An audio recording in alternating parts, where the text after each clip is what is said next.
கனவுக்கு சொந்தக்காரர்கள், கற்பனைக்கு சொந்தக்காரர்கள், நிறைய கண்டுபிடிப்புகளுக்கு சொந்தக்காரர்கள், உலகை மிகப்பெரும் கட்டுண்டு ஆட்சி செய்த நெப்போலியன் போன்றவர்கள் ஆட்சி செய்த அற்புதமான ஒரு நாடு.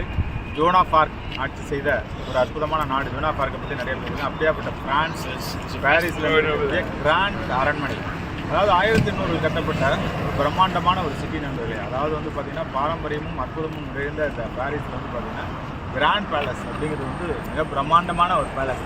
அதுக்கு முன்னாடி வந்து உங்களுக்கு நான் பேசிட்டு நண்பர்களே, இது வந்து இப்போ வந்து ஒரு புக் ஃபேர் நடந்துருக்கு. ஒரு பிரம்மாண்டமான ஒரு உள்ள போய் பார்த்திங்கன்னா கற்பனை கெட்டாத, காட்சி கெட்டாத ஒரு பிரம்மாண்டம். எல்லா ஃபாரினர்ஸும் உள்ள போயிட்டுருக்காங்க. 1800 ஆண்டுகளாக 1800ஆம் ஆண்டு கட்டப்பட்ட இந்த அரண்மனை வந்து நம்மளை வந்து ஒரு வியக்க வைக்கும் ஒரு அற்புதமான ஒரு அனுபவமாக இருக்குது. இது வந்து பிட்டி பேலஸ் அப்படிங்கிற மாதிரி சொல்கிறாங்க. இது வந்து ஒரு அற்புதமான இதுவும் ஒரு பேலஸ் எய்தாப்பில் இருக்கின்றது. இதுவே ஒரு ராஜ வீதி அப்படிங்கிற மாதிரி தான் இருக்குது நம்மளே. அதாவது வந்து பாரிஸ் வந்து பார்த்திங்கன்னா ஒரு சுத்தம், ஒரு தூய்மை, ஒரு டிசிப்ளின், மற்றபடி வந்து பார்த்திங்கன்னா நம்ம நினச்சி பார்க்க முடியாத நம்ம ஊர்லலாம் வந்து பாரிஸ் பாரிஸ் அப்படிங்கிறோம். இதில் 2 விதமான விஷயங்கள் நினச்சி பார்க்கும்போது மெய் செலுத்தி வைக்கின்றது. அதாவது வந்து உலக நாகரிகத்தின் உச்சத்தில் இருந்திருக்காங்க. இங்கேருந்து கிட்டத்தட்ட 10,000 கிலோமீட்டர், கிட்டத்தட்ட நம்ம வந்து கணக்கு பண்ணி 8,000 10,000 கிலோமீட்டருக்கு அந்தந்த வந்து பாண்டிச்சேரி ஆட்சி செய்திருக்கின்றார்கள் என்று பார்க்கும்போது வியப்பாக இருக்கின்றது. எப்படி பயணம் செய்திருக்கின்றார்கள், எப்படி கப்பல் பயணம், எவ்வளோ டெக்னாலஜி உயரத்தில் வச்சுருந்தாங்க, எவ்வளோ ஒரு மன உரிமை. இங்கே வந்து பார்த்துருக்கலாம் மனிதர்களும் சரி மற்றவர்களும் சரி உயரமாக இருக்கின்றார்கள்.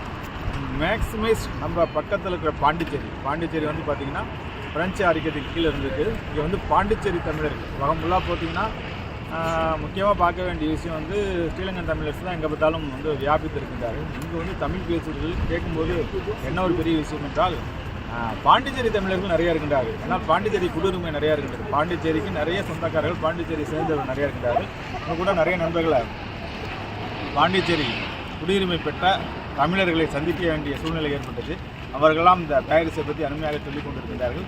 நான் லிட்டில் இந்தியா அப்படிங்கிற ஒரு அற்புதமான வீதிக்கு போனோம். ஃபுல்லாக தமிழர்கள் தான், தமிழர்கள் கொட்டிக்கிட்டு. மற்ற நாடுகளோடு ஒப்பிடும்போது என்னுடைய அனுபவத்தில் பாரிஸில் அதிகமான தமிழர்கள் இருக்கிறார்கள்.